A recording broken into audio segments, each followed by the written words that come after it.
শুরু করছি আমাদের নৈতিকতা, মূল্যবোধ ও সুশাসন সিরিজের আরেকটি ভিডিও।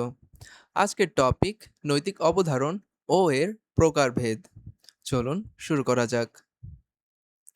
নৈতিক অবধারণ, যার ইংরেজি প্রতিশব্দ মোরাল জাজমেন্ট, মানব জীবনে নৈতিকতা সংক্রান্ত আমাদের যে চিন্তাভাবনা বা মূল্যায়ন তা যেসব বক্তব্যের মাধ্যমে আমরা প্রকাশ করে থাকি সেগুলাকেই নৈতিক অবধারণ বা নৈতিক রায় বলা হয়।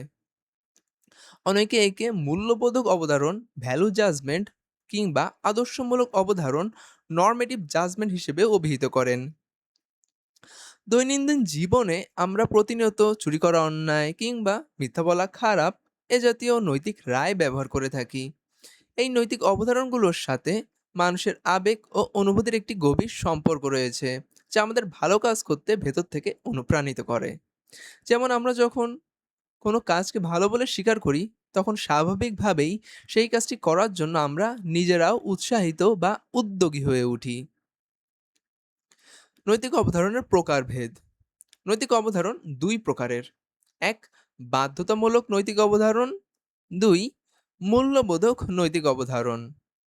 এখন এক নাম্বারটা দেখি। বাধ্যতামূলক নৈতিক অবধারণের মাধ্যমে আমরা মানুষের কোনো কাজ বা মানুষের আচরণকে মূল্যায়ন করি। কোনো কাজ নৈতিকভাবে সঠিক, ভুল, বাধ্যতামূলক নাকি আমাদের কর্তব্য, তা এই অবধারণার মাধ্যমে প্রকাশ করা হয়। কোনো কাজ করা উচিত নাকি অনুচিত, তা এই শ্রেণীর অন্তর্ভুক্ত। যেমন প্রতিজ্ঞা রক্ষা করা উচিত বা চুরি করা অন্যায় ইত্যাদি মন্তব্য।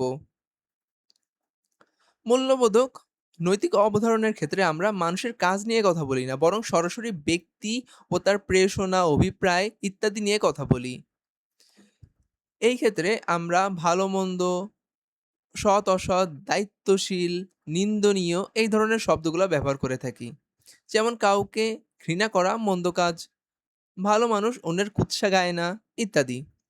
আমাদের পরের ভিডিওতে নৈতিক অবধারণ ও প্রেষণা এবং অভিপ্রায়ের সম্পর্ক নিয়ে আলোচনা করা হবে। আজকের ভিডিও শেষ করার আগে একটি ঘোষণা। আমাদের সুষম পাবলিকেশন থেকে শীঘ্রই নৈতিকতা, মূল্যবোধ ও সুশাসন বইটি আসছে।